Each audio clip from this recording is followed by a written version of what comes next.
और एक बार फिर से आप सभी का स्वागत है। इस वीडियो के माध्यम से मैं एमपी हाई कोर्ट का आया हाल ही का जजमेंट आप लोगों के साथ शेयर करने वाली हूं, जो मेंटेनेंस को लेकर है। काफी सारे लोगों का सवाल मेंटेनेंस केस को लेकर आता रहता है। पतियों के लिए आज के टाइम में सबसे बड़ी समस्या अगर है झूठे केस के साथ साथ, तो वो मेंटेनेंस को लेकर है। पत्नियां झूठे आरोप लगाकर केस तो कर ही देती हैं, साथ ही साथ मोटा अमाउंट मेंटेनेंस के रूप में मांगती हैं, और पति अपने पक्ष को साबित करने में अक्सर फेल ही होता है, क्योंकि वो पहले से अवेयर नहीं रहता, थोड़ी लापरवाही करता है, जिस वजह से उसके हक में फैसला नहीं हो पाता है। आज का ये जजमेंट जो है वो मेंटेनेंस केस को ही लेकर है और पति लोगों के लिए बहुत यूजफुल है। तो पूरी जानकारी पाने के लिए इस वीडियो को अंत तक जरूर देखें। अगर मेरे चैनल पर नए हैं, अब तक सब्सक्राइब नहीं किया है, तो प्लीज सब्सक्राइब करके बेल आइकन को जरूर प्रेस करें, ताकि इस तरह की और भी इंफॉर्मेटिव वीडियोस आपको घर बैठे मिलती रहें। काफी सारे लोगों का सवाल इस टॉपिक पे भी रहता है कि अगर वो अपने माता पिता से केस करवा लेते हैं झूठे,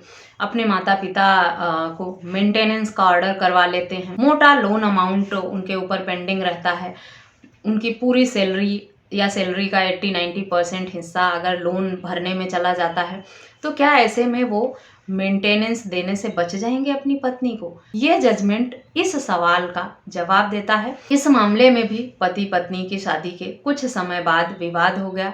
पत्नी अलग रहने लगी अपने पति से। पति गवर्नमेंट जॉब में था, 58,000 उसकी सैलरी थी। डिडक्शन होने के बाद उसके अकाउंट में 53,000 रुपीज आते थे, लेकिन पति लोन पे कर रहा था और पति ने ये कहा था कि वो लोन अमाउंट जो है वो शादी के खर्चे के लिए उसने लिया था, जिसकी ईएमआई अभी भर रहा है पति। इस मामले में शादी से 2 बेटियां भी थीं और पत्नी दोनों बेटियों के साथ अलग रह रही थी। शादी के कुछ समय बाद जब विवाद हुआ, पति पत्नी अलग रहने लगे, तो पत्नी ने मेंटेनेंस की मांग की अपने और अपने बच्चे के लिए।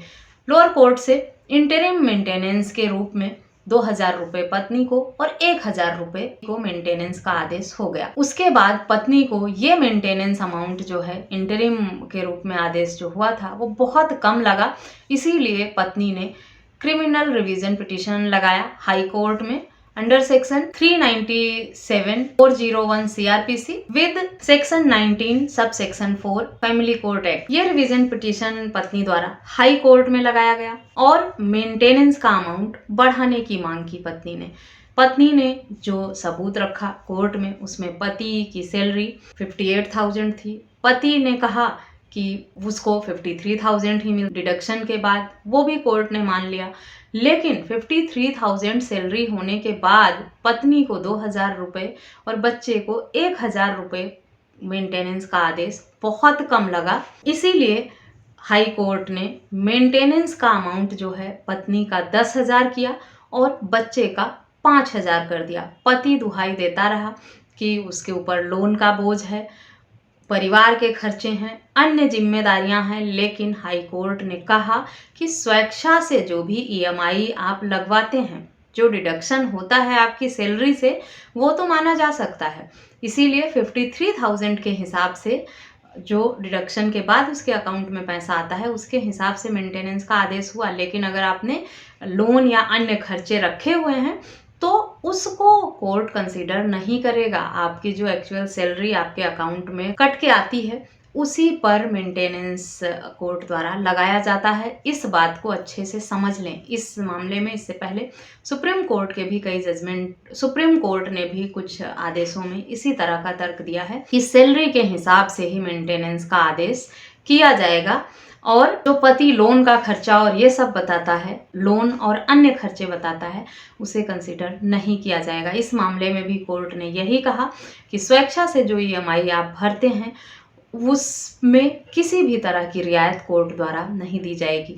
पति का कहना था कि शादी के लिए ये लोन लिया गया था, शादी 2019 में हुई थी, लोन 2022 में लिया गया था, इसलिए कोर्ट को लगा कि पति इस बात को भी गलत ही कह रहा है। इसीलिए अगर आप सोच रहे हैं कि घर वालों का खर्चा, परिवार का खर्चा, भाई बहन की पढ़ाइयों की जिम्मेदारी, सीनियर सिटीजन माँ बाप की जिम्मेदारी, या उनको मेंटेनेंस लगवा के आप भरण पोषण देने से बच जाएंगे, तो ये जजमेंट आपके लिए बहुत यूजफुल है। इसको पढ़ें और समझें, ऐसे आपको राहत नहीं मिलेगी। कोर्ट का रुख बहुत सख्त होता जा रहा है मेंटेनेंस को लेकर। अगर पत्नी और बच्चा है और वो कमाने में सक्षम नहीं है तो पति को मेंटेनेंस देना ही पड़ेगा। इस जजमेंट की डिटेल आपको वीडियो के डिस्क्रिप्शन बॉक्स से मिल जाएगी, वहाँ से पढ़ सकते हैं, डिटेल में समझ सकते हैं। और मेंटेनेंस केस में आपको अपना बचाव कैसे करना है, कब राहत मिलती है आपको, ये इस वीडियो के माध्यम से आपको समझ में आ जाएगा।